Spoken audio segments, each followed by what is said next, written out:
Assalamualaikum warahmatullahi wabarakatuh. Selamat datang di channel Fadilah Sholawat TV. Semoga kita senantiasa termasuk golongan umat Islam yang terus menuntut ilmu dan senantiasa mengamalkan apa yang sudah didapat. Jangan lupa untuk subscribe terlebih dahulu agar selalu mendapatkan tausiah-tausiah terbaru dari channel kami. Selamat menyaksikan. Ada cerita seorang wanita yang dikenal perilakunya buruk, akhlaknya buruk, kemudian sampai berzina-zina. Ketika dia minum air dari sumur air, kemudian ketika dia keluar dari sumur air bertemu dengan anjing yang sedang mengeluarkan lidahnya dan haus. Dia turun lagi. Walaupun dia sudah tahu pengalaman dia, turun lagi itu sangat susah. Apalagi tidak punya tempat untuk bawa airnya, botol atau gelas atau apa. Dia pakai sandal, sepatunya dia turun ke sumur air dan mengisi sepatunya air, kemudian dia megang dengan mulutnya dan dia naik lagi dan kasih kepada anjing. Allah subhanahu wa ta'ala melihat perbuatannya, Allah ampuni dosanya dan Allah masukkan dalam surganya. Mulia akhlak sama anjing. Padahal mohon maaf Bapak Ibu, hukum anjing di dalam Islam apa? Najis, haram. Tapi begitu Allah balas pahalanya. Kira-kira gimana kalau binatangnya itu bukan haram? Bagaimana binatang itu seperti burung? Kita kasih air. Kata guru saya, kalau ada kucing atau burung sedang dia di atas tanah atau dia letakkan diri dan ada bekas air hujan, kemudian dia minum. Kadang-kadang kita lihat kan, ada kucing sedang minum dari air yang ada bekas hujan atau apa di tanah, atau burung. Kata guru saya, haram ganggu dia. Kadang-kadang kita datang, hush, dia terbang. Perilaku barangkali sambil main-main, dia dianggap kecil. Apa? Buat apa? Dosa.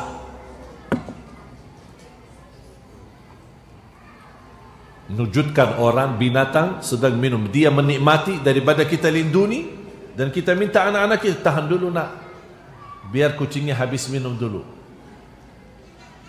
Bahkan termasuk kata guru saya, sedekah yang mulia adalah ketika kita membawa air di teras rumah kita atau di tembok rumah kita subuh hari, karena subuh hari kan biasanya banyak burung. Kita letakkan di emper atau apa namanya, mangkok atau apa saja, kita simpan di atas tembok rumah kita atau pagar rumah kita atau teras rumah kita, dan setiap binatang yang datang minum akan kita mendapatkan pahalanya. Dan bisa itu, amalan itu bisa melindungi kita dari takdir yang buruk. Kalau Allah takdirkan di saat itu ada berambuk ke rumah kita, ada godaan, ada musibah, ada kebakaran, gara-gara sedekah ini bagi air kepada binatang, Allah selamatkan kita dari takdir ini. Allah rubahkan takdir. Coba balasan Allah kepada kita ketika kita perilaku baik sama binatang. Gimana perilaku baik sama manusia? Lebih-lebih lagi perilaku baik sama sesama muslim. Lebih-lebih lagi kemuliaan kita perilaku baik sama orang tua kita. Faham Bapak Ibu? Jadilah orang yang mulia akhlaknya. Mohon maaf kalau kita tidak dapat dari kemuliaan akhlak, tidak dapat pahala.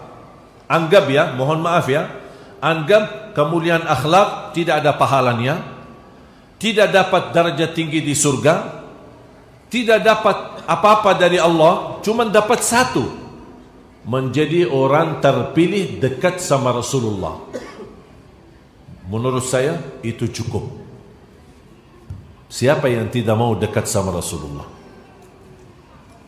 Kita aja yang belum pernah bertemu dengan Rasul, tidak pernah mempandangi Rasul, merasa sangat rindu Rasulullah SAW, ingin mempandangi wajahnya walaupun melalui mimpi. Siapa yang tidak mau? Itu menjadi tanda cinta kita. Apalagi kita terpilih posisi duduknya di samping Rasulullah sallallahu alaihi wasallam.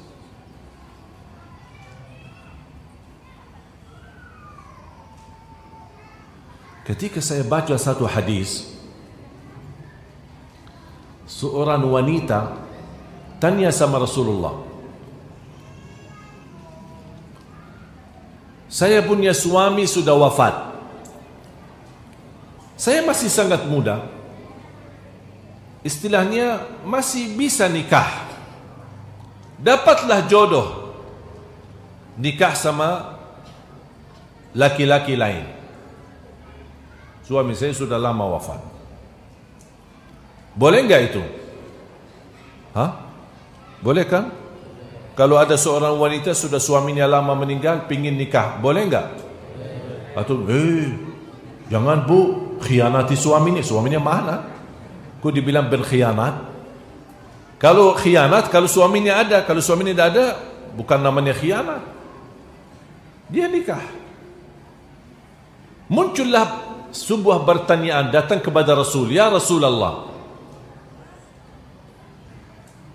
saya sudah nikah, suami saya sudah wafat, saya nikah, ternyata bukan laki-laki yang nikah lagi, wanita juga bisa nikah lagi. Betul? Bertanyaannya apa seorang ibu itu kepada Rasul?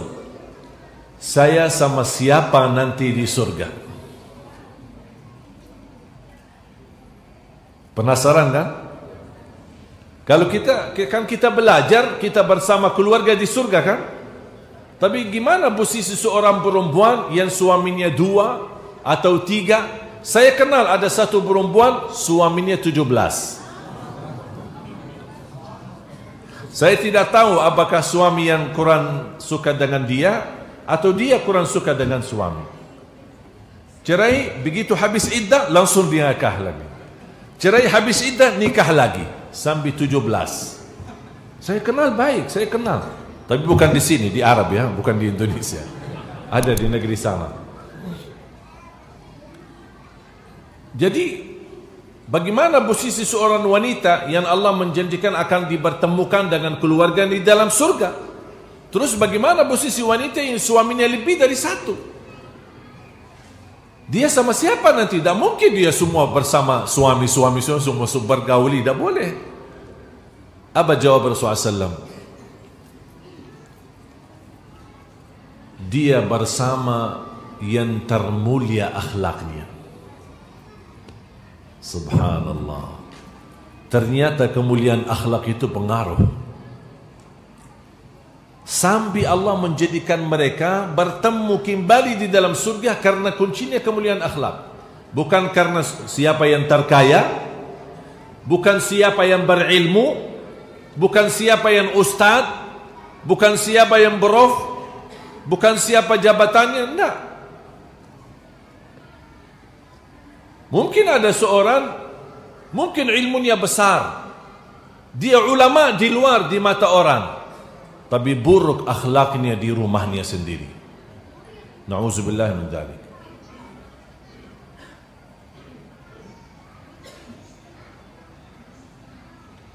Dan kunci kemuliaan akhlak seorang bukan dia mulia akhlaknya di luar, tapi mulia akhlaknya bersama keluarganya sendiri. Itu yang disebutkan laki yang mulia di sisi Allah.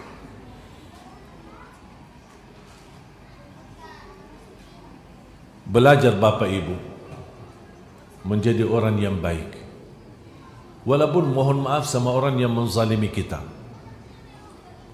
Insya Allah semua orang yang pernah dizalimi yakini bakal dapat balasannya, akan dikembalikan. Ada yang merasa hartanya ditipu orang, wallahi dikembalikan, wallahi bakal dikembalikan. Tenang. Allah telah bersumpah, bukan Rasulullah, bukan saya, bukan ulama. Allah sendiri pernah bersumpah. siapapun yang menzalimi orang lain, aku akan kembalikan haknya yang dizalimi di dunia sebelum di akhirat. Wa izzati wa jalali, apalagi kalau orang yang dizalimi berdoa. Salah satu doa yang makbul orang yang dizalimi.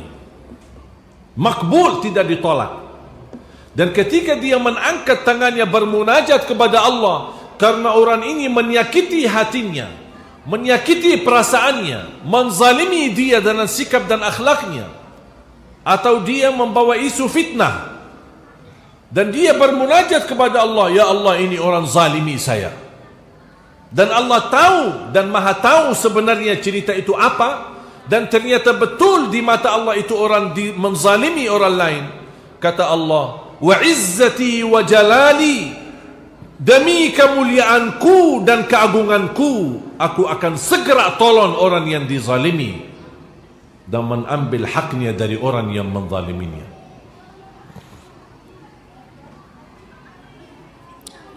Ketika saya dengar Allah sendiri bersumpah, saya tidur nyaman, tak pernah takut. Orang fitnahin saya, masalah kecil. Orang caci maki saya, tak ada artinya.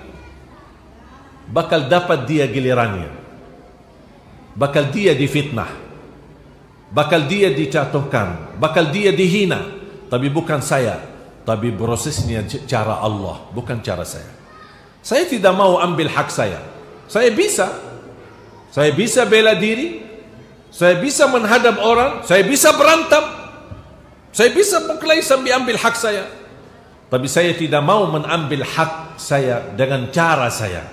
Saya ingin hak saya bisa datang ke saya, tapi dengan cara Allah.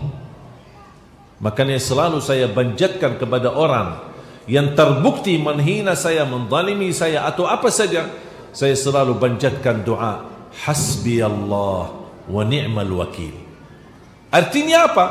Dalam urusan ini saya mewakilimu ya Allah, karena Allah sebaik-baik yang diwakili. Sudah. Kalau ada kasus besar, kita mencari pengacara kan? Ketika sudah serahkan pengacara, kita percaya enggak? Percaya sepenuhnya kepada pengacara untuk mengambil hak saya. Gimana kalau pengacara kita adalah Allah subhanahu wa ta'ala? Percaya enggak? Sangat percaya. Wa ni'mal wakil, ni'mal maula, wa ni'mal nasir. Sebaik-baik penolong. Saya akhiri satu cerita. Rasulullah sallallahu alaihi wasallam sebelum jadi nabi sudah terbiasa di tengah kuffar Quraisy.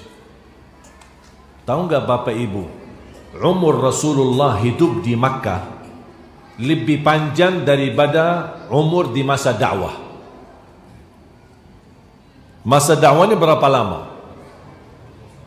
23 tahun. 13 tahun di Makkah dan 10 tahun di Madinah. 23 tahun. Berarti separuh umur dia di Makkah. Umurnya selama di Makkah sebelum jadi Nabi berapa lama? 40. Bayangkan. Kalau kita ingin menilai seorang, ada orang berhubungan dengan orang lain 40 tahun. Ada juga yang 23 tahun. Kira-kira pengalaman saya dan kita tahu siapa yang kira-kira yang lebih ini, apakah yang 40 atau yang 23? Yang 40. Saya lebih lama hidup sama dia. Saya tahu hidupnya, sehari-harinya, perilakunya, di mana dia pergi, di mana dia datang, bergaulnya seperti apa, sikapnya seperti apa. Ini bukan hidup satu hari, 40 tahun. Sampai Nabi Muhammad sebelum jadi Nabi mendapatkan gelar bukan dari siapa-siapa, tapi dari kuffar, orang kafir, dari kuffar Quraisy. Gelarnya apa? As-Sadiqul Amin, orang yang paling jujur dan amanah. Tahu enggak Bapak Ibu, termasuk ketika Nabi Muhammad sudah jadi Nabi dan lebih daripada separuh penduduk Makkah belum mau terima Islam, tapi masih Nabi Muhammad di mata mereka As-Sadiqul Amin. Buktinya apa? Kalau mereka punya harta, kelebihan harta di rumah, mereka takut simpan. Dia simpan hartanya di mana? Di bank.